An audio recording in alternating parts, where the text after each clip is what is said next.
Hello everyone, स्वागत है आपका आपके अपने चैनल परफेक्ट फार्मेसी पे। मैं हूं सुनीता कंवर एंड आज के वीडियो के अंदर हम लोग डिस्कस करेंगे हमारा जो फर्स्ट सेमेस्टर का सब्जेक्ट है फार्मास्यूटिकल एनालिसिस फर्स्ट, इसके यूनिट वाइज इंपॉर्टेंट क्वेश्चंस। ठीक है, ये क्वेश्चंस आपके लिए एग्जाम के लिए बहुत ज़्यादा इंपॉर्टेंट रहने वाले हैं। अगर आपने पूरा सिलेबस पढ़ लिया है तो आप एंड टाइम पे एक बार ये इंपॉर्टेंट क्वेश्चंस को बहुत अच्छे से पढ़ सकते हैं। बाकी अगर एंड टाइम पे आपने कुछ भी नहीं पढ़ा है तो एटलीस्ट आप ये इंपॉर्टेंट क्वेश्चंस को पढ़ के जा सकते हैं। इसके साथ में प्रीवियस ईयर क्वेश्चन पेपर्स जो है वो आप लोग ज़रूर देखना, वो भी चैनल पर ऑलरेडी अपलोडेड है। बाकी इसकी जो PDF है वो आपको हमारे टेलीग्राम चैनल पर मिल जाएगी। आप वहाँ पर जाकर के परफेक्ट फार्मेसी सर्च करेंगे तो वहाँ पर आपको सारी PDF जो है वो मिल जाएगी। ठीक है, इसके पहले HAP फर्स्ट के जो इंपॉर्टेंट क्वेश्चन है वो ऑलरेडी अपलोडेड चैनल पे, तो वो भी आप जाकर के ज़रूर चेक कर लेना। ठीक है, अब हमारे पास सबसे पहले आती है फर्स्ट यूनिट। सबसे पहले हम लोग फर्स्ट यूनिट का सिलेबस देख लेते हैं। तो इसके अंदर बेसिक इंट्रोडक्शन आता है फार्मास्यूटिकल एनालिसिस का, then different techniques of analysis आती हैं, then methods of expressing concentration आते हैं, then primary and secondary standards आते हैं, देन अलग अलग मोलारिटी या नॉर्मेलिटी के सोल्यूशंस को प्रिपेयर करना एंड स्टैंडर्डाइज करना आता है। उसके बाद में एरर्स आते हैं and then pharmacopoeia, sources of impurities in medicinal agents and अलग अलग लिमिट टेस्ट। ये सारे टॉपिक्स जो है हमारे पास फर्स्ट यूनिट के अंदर आते हैं।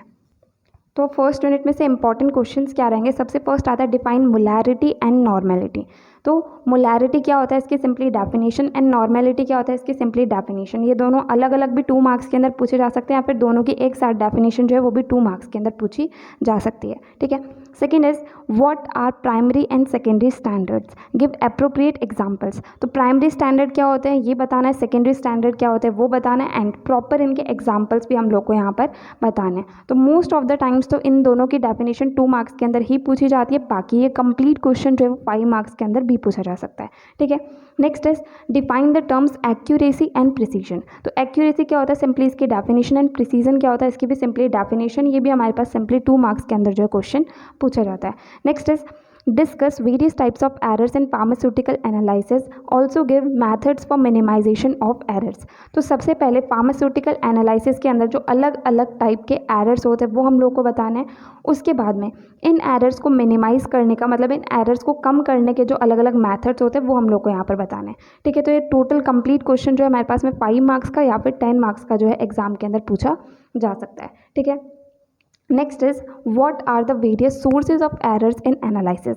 तो टाइप्स हम लोगों ने देख लिए एरर्स के, एरर को कम करने के मेथड्स देख लिए। उसके अलावा अब एनालिसिस के अंदर एरर के सोर्सेज क्या क्या हो सकते हैं, मतलब किस किस कारण की वजह से जो है एरर एनालिसिस के अंदर आ सकते हैं। ये क्वेश्चन भी 5 मार्क्स के अंदर कभी कभी पूछा जा सकता है। ठीक है, next is explain sources of impurities in medicinal agents. तो मेडिसिनल एजेंट्स के अंदर इम्प्योरिटीज़ आने के क्या क्या कारण हो सकते हैं, कंप्लीट हमारे पास 5 मार्क्स के अंदर बहुत बारी क्वेश्चन जो है वो पूछा जाता है। एंड ये एनालिसिस के अंदर तो पूछा ही जाता है, साथ साथ इनऑर्गेनिक केमिस्ट्री जो है हमारे पास उसके अंदर भी ये क्वेश्चन हर बार पूछा जाता है। तो ये टॉपिक हमें अच्छे से पढ़ लेना चाहिए। Next is discuss principle and procedure for limit test of iron या फिर क्लोराइड। तो मतलब लिमिट टेस्ट जो है आयरन का, उसका प्रिंसिपल क्या है एंड उसका प्रोसीजर क्या है, वो क्वेश्चन 5 मार्क्स के अंदर पूछा जा सकता है। या फिर लिमिट टेस्ट जो क्लोराइड का है वो भी 5 मार्क्स के अंदर पूछा जा सकता है। बट जो लिमिट टेस्ट वाला क्वेश्चन है ना, यहाँ पर तो सिंपली डेफिनेशन पूछी जा सकती है एनालिसिस में। मेनली लिमिट टेस्ट जो है वो इनऑर्गेनिक के अंदर ज़्यादा पूछे जाते हैं। तो फर्स्ट यूनिट में से जिन टॉपिक्स में से सबसे ज़्यादा क्वेश्चन पूछे जाते हैं वो है primary and secondary standards, then accuracy and precision. इनके तो क्या है सिंपली 2 मार्क्स के क्वेश्चन आते हैं most of the times. Then error के टाइप एंड एरर को मिनिमाइज करने के methods and source of impurities. ठीक है, ये सबसे ज़्यादा इंपॉर्टेंट हमारे पास में रहते हैं टॉपिक्स।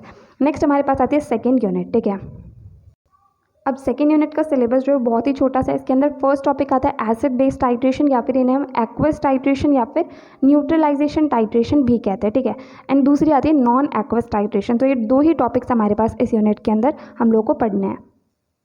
तो यहाँ से क्वेश्चन भी जो है वो हमारे पास मेनली 2 ही क्वेश्चन बनते हैं। पहला तो आता है define and classify neutralisation titration.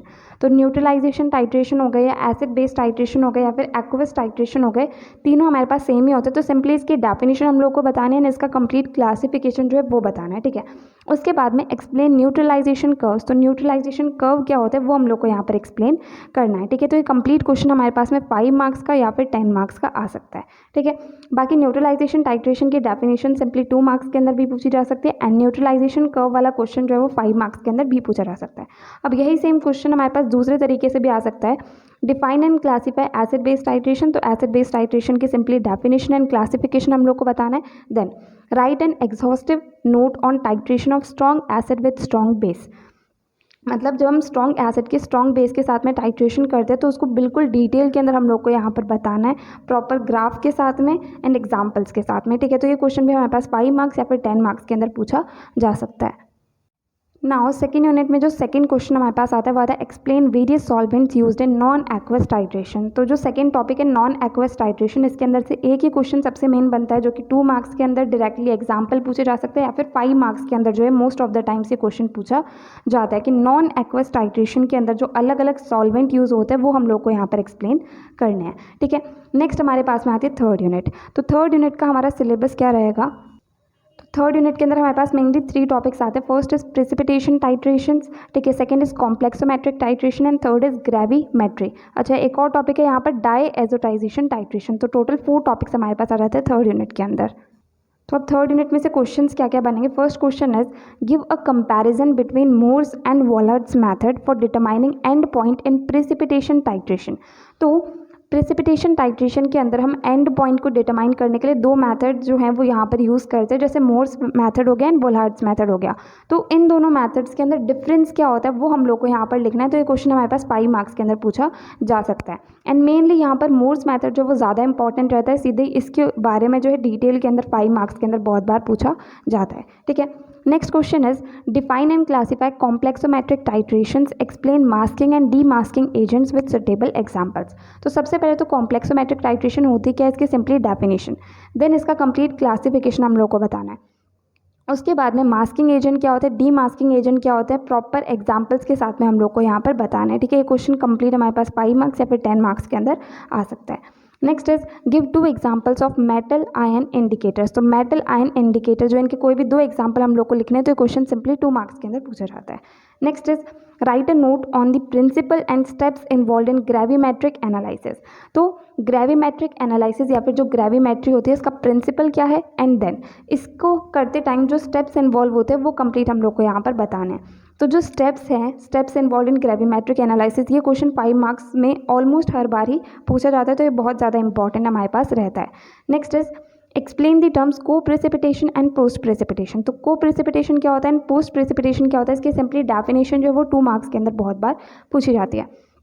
Next is discuss in brief about diazotization titration. तो इसके बारे में बहुत ही ब्रीफ के अंदर एक शॉर्ट नोट इसके ऊपर लिखना है, तो ये क्वेश्चन 5 मार्क्स के अंदर जो है पूछा जा सकता है। अब यहाँ पर जो क्वेश्चन सारे लिखे हुए हैं वो तो इंपॉर्टेंट हैं, जो रेड पेन से अंडरलाइन हो रखे हैं ये क्वेश्चन बहुत ज़्यादा इंपॉर्टेंट है, ये टॉपिक्स हम लोग को बिल्कुल भी एग्जाम के लिए नहीं छोड़ने हैं, ठीक है। अब नेक्स्ट हमारी आएगी 4th यूनिट। तो 4th यूनिट जो इसका टॉपिक है रेडॉक्स टाइट्रेशन। कंप्लीट जो रेडॉक्स टाइट्रेशन है उसके बारे में हम लोग को यहाँ पर पढ़ना है। तो 4th यूनिट के अंदर एक ही टॉपिक हम लोग को पढ़ना है, तो इसमें से यहाँ पर बहुत ही कम क्वेश्चंस हमारे पास बनते हैं। First is what are redox titrations. Redox titration होती क्या है, इसकी सिंपली डेफिनेशन जो है वो 2 मार्क्स के अंदर बहुत बार पूछी जाती है। Next is discuss the concepts of oxidation and reduction with example. तो ऑक्सीडेशन जो है इसका क्या कॉन्सेप्ट रहता है, रिडक्शन जो है वो उसका क्या कॉन्सेप्ट रहता है, ये सब किस तरीके से होता है, ये हम लोग को एक्सप्लेन करना है एग्जाम्पल्स के साथ में। तो ये कंप्लीट क्वेश्चन जो 5 मार्क्स के अंदर पूछा जा सकता है। Next is explain in brief types of redox reaction. तो रेडॉक्स रिएक्शन के जो अलग अलग टाइप होते हैं वो ब्रीफ के अंदर हम लोग को यहाँ पर एक्सप्लेन करने हैं, तो 5 मार्क्स के अंदर हो जाएगा। वहीं पर अगर हमें बोले कि एक्सप्लेन इन डिटेल, डिटेल के अंदर हमें रेडॉक्स रिएक्शन के टाइप जो हैं, सॉरी रेडॉक्स टाइट्रेशन के जो टाइप्स है वो एक्सप्लेन करने, तो ये क्वेश्चन हमारे पास 10 मार्क्स के अंदर आ जाएगा, ठीक है। अब जो सबसे ज़्यादा इंपॉर्टेंट इस यूनिट के अंदर रहते हैं वो रहता है आयोडीमेट्री एंड आयोडोमेट्री। आप जितने भी क्वेश्चन पेपर देखेंगे उसके अंदर मतलब ये दोनों टर्म्स साथ में लिखी होगी, इन क्वेश्चन पूछा ही जाएगा, चाहे वो 2 मार्क्स के अंदर हो या फिर 5 मार्क्स के अंदर हो। तो इन दोनों के बारे में अच्छे से डिटेल के अंदर हम लोग को आना चाहिए। मेनली इन दोनों के बीच में डिफरेंस क्या होता है, differentiate iodimetry and iodometry with examples and detail. तो इन दोनों के बीच में डिफरेंस क्या होता है वो कंप्लीट हम लोग को आने चाहिए, साथ में इसके एग्जाम्पल्स भी आने चाहिए। क्वेश्चन 5 मार्क्स के अंदर ऑलमोस्ट हर बार जो है वो पूछा जाता है। नाउ लास्ट हम लोग देखेंगे यूनिट 5th जो है, इसके क्या क्या क्वेश्चन हमारे पास इंपॉर्टेंट रहते हैं। नाउ 5th यूनिट का सिलेबस क्या है, इसका मेन टॉपिक है इलेक्ट्रोकेमिकल मेथड्स ऑफ एनालिसिस। अब अलग अलग इलेक्ट्रोकेमिकल मेथड ऑफ एनालिसिस जो होते हैं उसके अंदर कंडक्टोमेट्री आता है, पोटेंशियोमेट्री आता है एंड पोलैरोग्राफी आता है, ठीक है। तो ये हमारे 5th यूनिट के टॉपिक्स हम लोग को पढ़ने हैं। तो फिफ्थ यूनिट में से क्वेश्चंस क्या क्या आते हैं। First is write a note on conductometric titrations and give applications of conductometry. तो सबसे पहले एक शॉर्ट नोट कंडक्टोमेट्रिक टाइट्रेशंस के ऊपर, मतलब ये होती क्या है, किस तरीके से होती है, इनके टाइप्स क्या होते हैं, वो सारी चीज़ें। देन कंडक्टोमेट्री जो इसकी एप्लीकेशंस क्या होती है वो कंप्लीट हम लोग को यहाँ पर बतानी है। तो ये कंप्लीट क्वेश्चन 10 मार्क्स का रहता है। बाकी अगर सिर्फ कंडक्टोमेट्रिक टाइट्रेशंस पूछा जाए तो वो क्वेश्चन 5 मार्क्स के अंदर आ सकता है। एप्लीकेशंस पूछी जाए कंडक्टोमेट्री की तो वो भी क्वेश्चन अलग से 5 मार्क्स का आ सकता है। Next is write the construction and working of an electrochemical cell. तो जो इलेक्ट्रोकेमिकल सेल है उसकी प्रॉपर कंस्ट्रक्शन उसका किस तरीके से होता है, एक डायग्राम से हम लोग को बताना है। एंड उसकी वर्किंग किस तरीके से होती है, वो काम किस तरीके से करता है, कंप्लीट हम लोग को बताना है। तो ये क्वेश्चन भी 5 मार्क्स के अंदर आ सकता है। Next is write a note on the methods to determine end point of potentiometric titrations. तो जो पोटेंशियोमेट्रिक टाइट्रेशंस होती है इनका एंड पॉइंट जो है वो किस तरीके से निकाला जाता है, उसके लिए क्या क्या मैथड्स रहते हैं, उसके बारे में हम लोग को यहाँ पर बताना है। तो ये क्वेश्चन भी 5 मार्क्स के अंदर आ सकता है।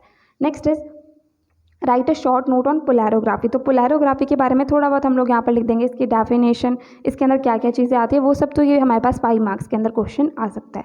Next question is explain the construction and working of dropping mercury electrode. तो जो ड्रॉपिंग मर्करी इलेक्ट्रोड होता है इसका कंस्ट्रक्शन प्रॉपर एक डायग्राम के साथ में, एंड इसकी प्रॉपर वर्किंग की किस तरीके से काम करता है। क्वेश्चन 5 मार्क्स या फिर 10 मार्क्स के अंदर हर बारी ऑलमोस्ट ड्रॉपिंग मर्करी इलेक्ट्रोड का क्वेश्चन पूछा जाता है। ठीक है, तो ये हमारे हो गए कंप्लीट यूनिट 5th के क्वेश्चन। ठीक है, तो यहाँ पर हमें आज जो टॉपिक डिस्कस करना था वो कंप्लीट होता है। अगर नेक्स्ट वीडियो आप किसी पर्टिकुलर टॉपिक पे चाहते हो आप कमेंट सेक्शन में बता सकते हैं। अगर आपको इस वीडियो के अंदर कहीं भी कोई भी डाउट आए तो वो भी आप कमेंट सेक्शन में पूछ सकते हैं। ठीक है, बाकी जो भी इंपॉर्टेंट इन्फॉर्मेशन रहेगी वो आपको डिस्क्रिप्शन में मिल जाएगी, इसका प्लेलिस्ट, बाकी दूसरे सब्जेक्ट के इंपॉर्टेंट क्वेश्चन या जो भी वीडियोज़ आपके लिए इंपॉर्टेंट रहने वाली है वो। ठीक है, तो डिस्क्रिप्शन आप लोग एक बार ज़रूर चेक कर लेना। एंड अगर आपको वीडियो हेल्पफुल लगी तो प्लीज़ आप इस वीडियो को लाइक करना, अपने फ्रेंड्स के साथ भी शेयर करना और चैनल को सब्सक्राइब करना। थैंक यू सो मच इस वीडियो को एंड तक देखने के लिए एंड चैनल को सपोर्ट करने के लिए।